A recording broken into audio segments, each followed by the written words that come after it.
125 বছর 125 বছর। তো আমরা ওরকম বাঁচতে চাই না বেশি দিন। তাহলে আমরা ঘাড় মেরুদণ্ড, যার মেরুদণ্ড সোজা নেই, যদি ব্যাঘাত মেরুদণ্ড সোজা হবে কিন্তু আমরা ওম নাম জপ করছি প্রথম 3 বার, হ্যাঁ, তারপর 3 বার গাইতে হবে।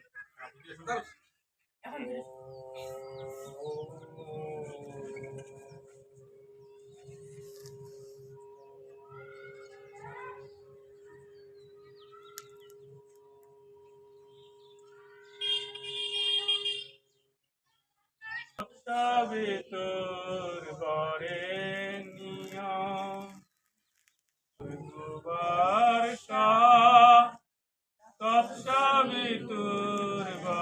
আমরা একটা প্রার্থনা করি, হাত করজোড় করি। আজকের যে উদ্দেশ্যে আমরা এখানে ব্রতী হয়েছি এবং সভাপতি বাবু আমাদেরকে আপ্রাণ চেষ্টা করে সবাই, এবং যারা যারা আয়োজক ছিল তাদেরকেও ধন্যবাদ জানাই এবং প্রার্থনা করি তাদের উদ্দেশ্য তারা যেন দীর্ঘায়ু প্রাপ্ত হয় এবং আরও যেন